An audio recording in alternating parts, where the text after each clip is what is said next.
A pleasure, ladies and gentlemen, to meet again. Subscribe to the channel. The channel is We Africa. Let us watch together.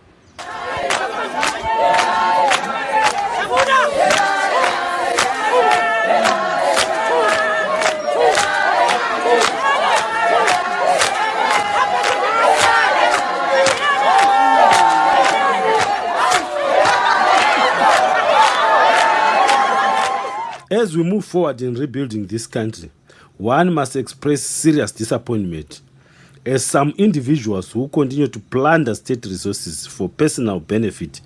We have seen there's individuals divert national funds intended for important projects for their own benefit. We can no longer allow these people to place their personal interest above the country.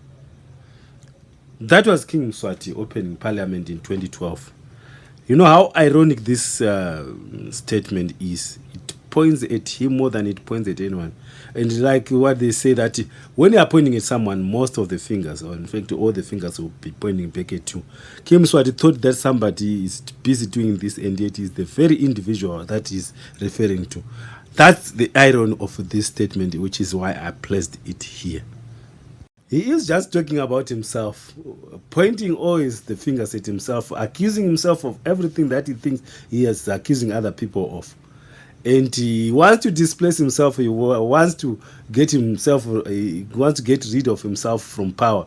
And now is the right time to do that, because now it is worsened. From 2012 up to now, things have become worse with him. He's plundering state resources, he's buying everything for himself, he's feeding his family, he's enriching himself, and he's being extravagant the way he's using state resources. It has worsened from 2012, when he thought he was talking about someone opening parliament. Up to now, it has worsened. It's not even getting better. So this is the time to get rid of this gentleman. Mswati is busy with a lot of different things, and people are noticing. People are noticing what is happening here. There is a report of a fortuner that is going around trying to kidnap children. It has already so far kidnapped one child, and that child has not yet been found. He has tried to kidnap other children who have money to run away, and he has failed in the attempt to kidnap other children. And we must also acknowledge the fact that King Mswati's rule, or its maintenance of power, or its grip on power, is maintained mostly by rituals that he undertakes, the rituals that he goes through, the rituals that he believes that will strengthen his position, and that no one will threaten his position if he keeps on these rituals. These rituals feed on killing the people, or harvesting blood, harvesting human parts, and he believes that if he does this, his power is going to be very, very strong. And this he has tried now so far, because people's eyes have been opened. It has not been very successful right now. It has been very difficult for him to do so, because people are watching, and are watching almost every day. This Toyota Fortuner that people are talking about, it's going around, and people are quite aware of it, that it is trying to kidnap. Now that he has allowed schools to open, and these schools, there's no other reason that he could have allowed schools to open at a time when they should be closing, apart from the fact that maybe he thinks that he can be able to case some of the kids who are going to school, or maybe he's going to be able to abduct some of these kids and use them in his rituals. That is popular belief, and I think this is quite really reasonable. I think it is evidenced. I mean, it is strongly supported by the fact that he is a ritualist, he is a cultist, and he feeds very much on the belief that his power can only be strengthened, not by satisfying people, but by killing people and making zombies out of them that will protect him from any threat to his power. He is also suspect that schools were opened. He agitated for the schools to open, and arranged that schools will be open now, simply because they want to feed something to these kids who go to school. They want to feed certain concoctions that they make to make sure that these kids are docile, and maybe are supportive of them. They won't join these demonstrations and riot when they do happen. And they also want to give these kids some concoctions that they'll give to their parents. When they're at home, they'll give them to their parents, and the parents will also be very docile, and will also be supportive of the king in whatever he says. He believes that this will really happen, and I don't know whether this is going to work. I don't know how serious and how realistic these rituals are, but I think that maybe it might just be a figment of his imagination. It may never work like that, because unless people are satisfied, their eyes are open, you can't really close them by using any concoction, by using African herbs, by using African dark magic. It might not work in the end. What will work are practical things that you will do to them so that they will be satisfied and maybe support you. That is, democracy is the answer, and because right now people no longer want the king, they just want democracy, and whatever he does, they might not even appreciate it. Also realize that he is also going into the grassroots, promising a lot of things, trying to do things that he has always been failing to do, and is promising a lot of loans to the youth, that he is going to give them loans to start businesses, as a way of luring them, as a way of bringing them to his side, so that whenever a revolution is going to start, whenever demonstrations are going to start, whenever these riots are going to start, you will have some people in his camp that will fight for him, and maybe he's willing, that he's thinking that people are going to join him and will be with him whenever a revolution starts. That is his belief, and maybe it might work in some sections, but when people can see what is real and what is not, and they can see that the king is pretending, whatever he's doing is just mere pretense. There is no genuineness and there is no sincerity in the actions that he is undertaking. He's just trying to protect his position. Not that he cares about the people. He doesn't care a hoot about the people that he wants to use, like the youth, for example. He doesn't care anything about them. It is also alleged, and we can see that the king is not willing to really abdicate, really to leave. He's not willing to leave his throne, because his son, Prince Carlo, is busy buying arms, and it was reported by Zweli Martin that he went to South Africa and he quoted the number, his passport number and the car number that he used, which is making him furious. The side that he's even hired lawyers now to make sure that he sues Zweli Martin to retract his statements, to retract from the article that is written, the fact that he has the passport number and the car number, that is because he's saying by doing so he's exposing him to a lot of security risks. I think they are panicking, because the fact that he's going to South Africa to buy some arms means that they are not willing to negotiate with the people, and they only want to defend themselves using violence, killing people, and slaughtering people in large numbers, and they don't care about the number of people that they are going to kill, because they are really strengthening, they are fortifying in their fortress. They are fortifying themselves with guns, and a lot more guns, which means they are ready to fight. Just as a sign that people are really tired, the university students have just decided to take down the picture of Mswati in the universities. The leader of these student representative councils has just instructed people to take down all the pictures of Mswati, which are in all the universities and colleges, because they don't want to look like they are not doing something, because the fight now against Mswati is fight for the youth, because it is the youth who have got the future. People are fighting for the future of the youth, because in most cases some of the people who are fighting are not going to enjoy the democracy that they are going to establish. So the youth in the universities, the students in the universities, have joined down and they've taken down all the pictures, and they were instructed by their president to take down all the pictures representing Mswati, because they don't want to look like they really subscribe and maybe are supportive of a king who is so heartless, who doesn't care anything about them, and who wants to devour and wants to make sure that democracy is never established in Swaziland. So they, as a sign of alienating themselves from the king, they've just decided to take down all the pictures, and all the pictures of the king in universities and colleges have been taken down. That's what I hear. All the pictures were removed during the commemoration of Black Wednesday. That's when most of them, which means they were removed on Wednesday. Mswati's pictures were removed on Wednesday from the walls of most universities and colleges. In another development, the members of parliament who were arrested, who are in prison right now, put a statement forward saying that they are not members of the Swalimo but they are just they will just support the new political movement. And we are talking of Batrede Mabuza and his friend Mutande Dube.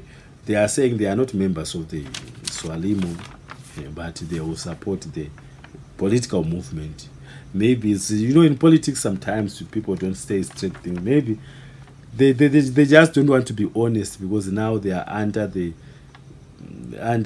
imprisonment of the king, and for them to start, they can't state openly that they support Swalimo, because that will make it very difficult for them to really be released from prison. Their case will be very, very, very difficult if they openly support Swalimo. So these are just political statements, maybe to hide from their oppressor, to hide from the person who is subjugating them. And up until maybe they are released from prison, they will never make a statement which is genuinely theirs. Maybe they will just try to be vague and not be very discreet about whatever they are saying about their political affiliations.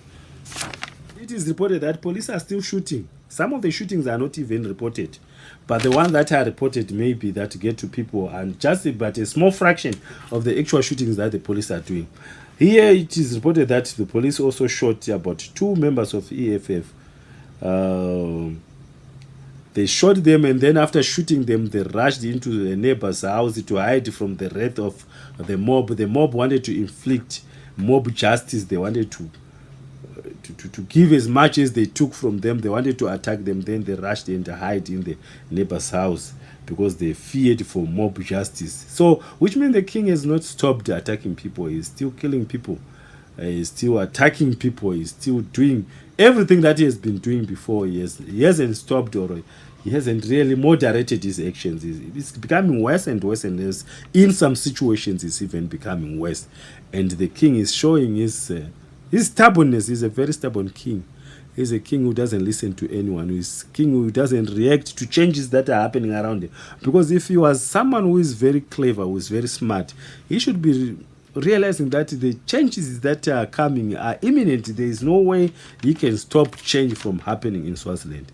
There's no way he can avoid it, because it's just a relic. That one is a dinosaur in the middle of the 21st century. You can't survive it, because this is not the time when this kind of political system exists. It existed a long time back, and I think time is long overdue.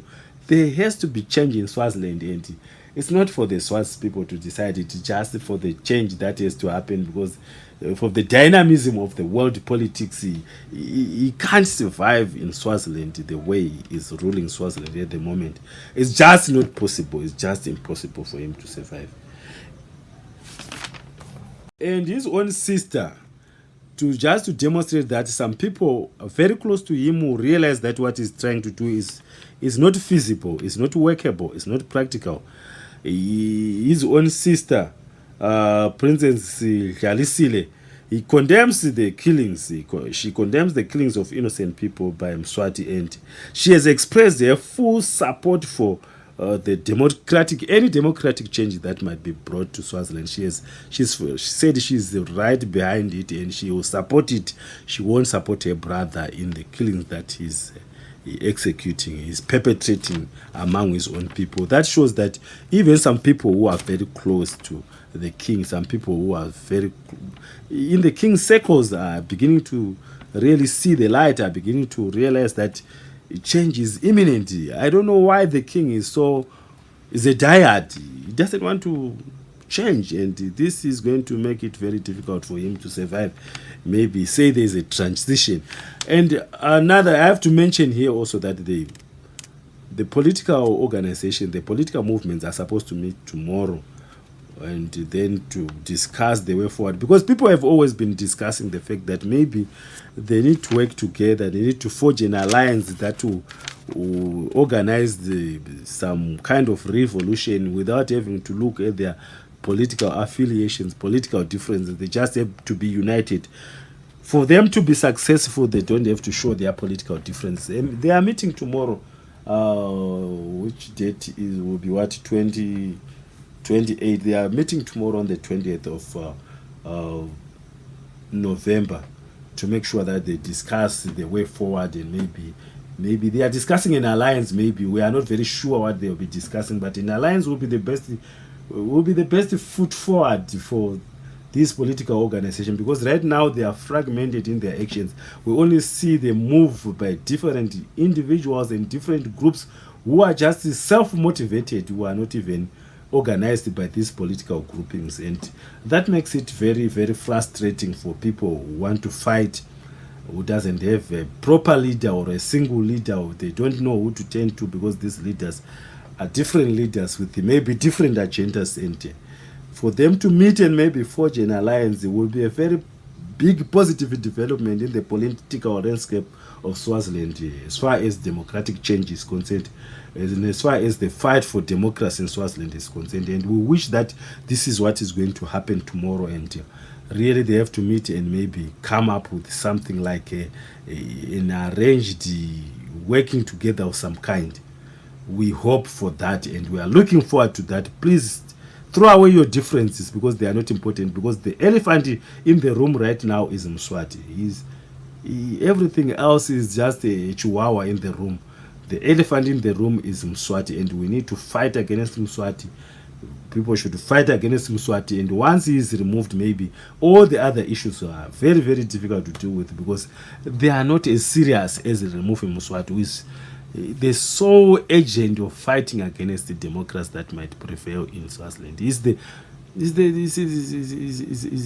one who is stopping everything in Swaziland. Is the one who is making everything impossible. Is the one who is a stumbling block. Who is a stumbling block as far as democracy in Swaziland. He's a single most adamant stumbling block in the politics of Swaziland. There's nothing else. It's just him only, and he and him only is the one who is a political head in Swaziland. So people should not lose sight of that, and should throw away their differences and fight this monster.